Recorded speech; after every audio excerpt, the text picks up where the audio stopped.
we joke, but that's another guy, Josh Perkins, who probably could have helped this team out 3 or 4 weeks ago. He's a hybrid tight end wide receiver.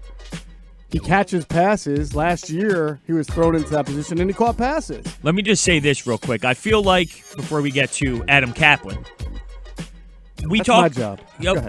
I got nervous. One thing that we always discuss is, well, that's a practice squad guy. Are we supposed to expect this guy to really come into the lineup and make a difference? Well, I'm even thinking about right now. Mm-hmm. Like right now, we need some help. Let's look at the practice squad. Let's look at Michelle, right? Well, at this point, I don't trust that this coaching staff knows what talent is on the practice squad. So, yeah, maybe I am expecting a little bit of something. I can't put trust into them.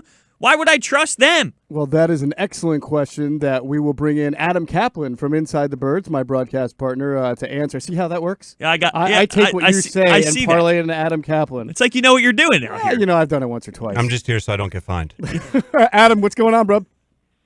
Hello, boys. Good to talk to you today. Good to talk to you, too. We have a fired-up Hunter Brody here who is just questioning every existence of the Eagles right now from top to bottom. But really what we're talking about, and you have talked about it on the station with us, on Inside the Birds with me, the idea of not getting help sooner at certain positions, especially receiver.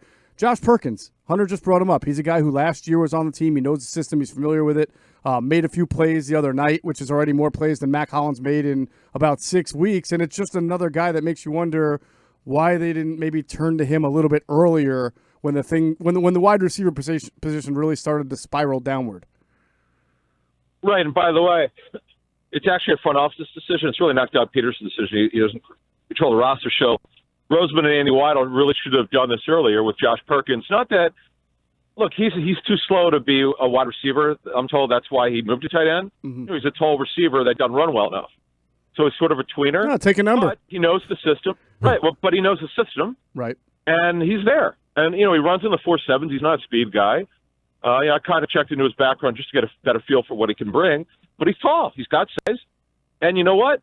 He knows the routes. That's what the tape shows, I'm told. He knows where he's going. And, it is actually a fair point. He's a guy that has been with the team 2 years.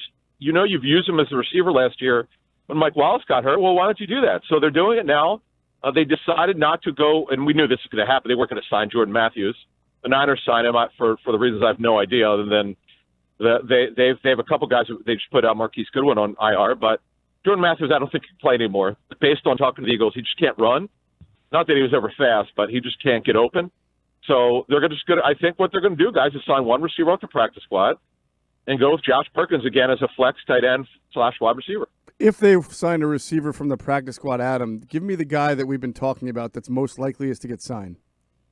Yeah, Davis, the 6'2.5" receiver out of Georgia State, was a 6th-round pick from the Redskins 2 years ago. He's been with the Eagles this season. He's got more tenure than the other guys. Or Mark and Michelle, who just signed to the Eagles practice squad, has not been here during the regular season. Now, what I would tell you, the only way Michelle would get there this week, because today I'm guessing they're having a walkthrough since they played late Monday night.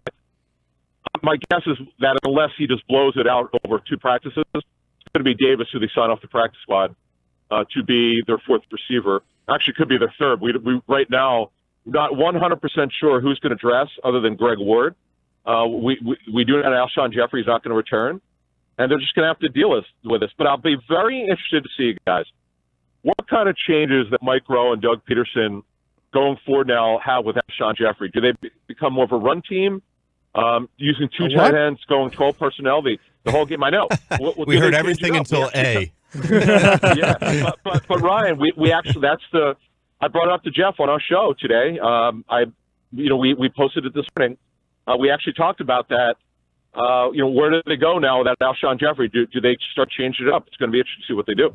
Let me ask you, what is your sense of Jordan Howard this week, and if he might return? And also, on top of that, Adam, what we're talking about today is I kind of got the vibe from just listening to radio and seeing some of the people tweeting to us at AskITB that there's kind of this optimism after that Giants game that Carson Wentz kind of put it together and is about to have this 3-game stretch where he looks like that pretty consistently, like the guy from 2017. And I almost wonder, we've talked about, is that a fair expectation given the resources that are going to be around him, that he can consistently do that against Washington, then Dallas, and then maybe again against the Giants? No, because you hit it in passing there. The talent level that he's working with is so bad, other than the two tight ends. We're talking about pass targets. The pass targets are just bad overall, other than those players. So they're just not deep enough. But here's what Wentz did. Because the best term that I've gotten from talking to people is he had such urgency in the middle of the third quarter when he started playing well, then obviously in the entire fourth quarter and overtime.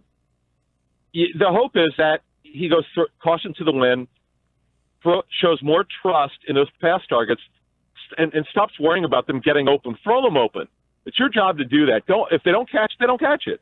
If they don't go get it, they don't go get it. That's on them. That's not on you.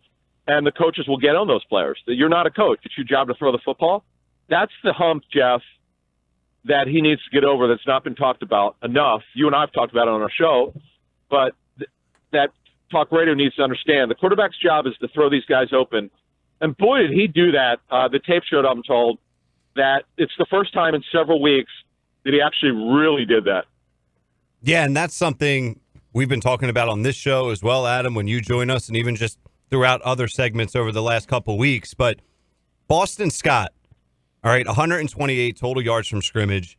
He looked really strong. He looked like the prime Darren Sproles. I hate to be one of the many that is using that comparison, but it's a fair one to make. So Doug was asked whether he being Boston Scott, playing time moving forward, and he said sure, because of where we are right now as a team and offense and his performance and what we've seen in practice from him as well. Really, it goes all the way back to training camp, blah, blah, blah, some of the preseason games. I don't trust Doug. Everything he says, the opposite ends up happening. Do you think we're going to see more of Boston Scott, or is this going to be right back to Miles Sanders for 20 touches next week in Washington? Not that I would hate that. Right. But Miles Sanders, Ryan, is their lead back. That's not going to change. But what they can do, and what we saw in this game, we had not seen from Boston Scott. He was a major factor in the pass game, the screen game. I've been screaming like all season, where the hell's the screen game? Like, what's happened to it? Well, you just saw it. I would argue that Boston Scott's a more patient screen back than Miles Sanders. So Boston Scott, by the way, who was really good in OTAs. I was standing next to someone with her personnel staff during OTAs. I'm going to say maybe it was the mandatory camp, and the person I spoke to said, "You know what? This could be our Darren Sproles replacement. We'll have to see how it works." But quite frankly, he had really not shown much up until this last game, and he had not done very well in special teams.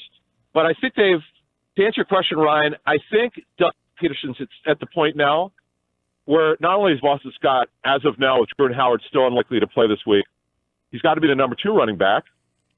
Forget about J.J. Jeff said it on our show a couple weeks ago that he looks done. He sure looks done to me.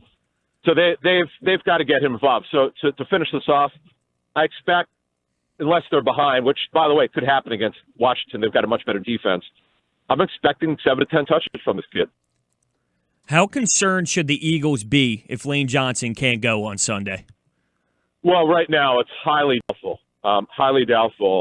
Based on what I've heard the last 24 hours, it shouldn't be very long, but I minimal chance that he plays. Now, Big V got off to a rough start in that game, and then he got more comfortable. Now, I would also tell you that he had some plays he'd like to have back. For whatever reason, Big V is not the same player during their Super Bowl run, where, quite frankly, they thought he would be, at worst, getting a contract extension, which I'm told they've not even talked to him about. So he's just not been the same player. This is, by the way, this is a big theme of our show last week. I think, Jeff, you correct me if I'm wrong. It was either last Wednesday or last Friday. I brought up the biggest issue that is with this football team is the lack of player development. It's the worst that I've seen. I said it actually on the station last week. It's really bad, and this is the biggest issue, guys, that I think everyone associated in football ops. What has happened with the player development on this team? Yeah, it has been a major issue. We know the record without Lane Johnson, I believe, is 3-10. We know that Carson Wentz's passer rating drops 20 points when Lane Johnson does not start at right tackle. Yet another question the Eagles will have to answer as they prepare for the Washington Redskins. That is Adam Caplan. You can hear him on SiriusXM NFL Radio. You hear him on Inside the Birds with me. And, of course, you hear him every Wednesday at 3 o'clock here on 97.3 ESPN.com. Talk to you soon, Adam. Guys, thank you.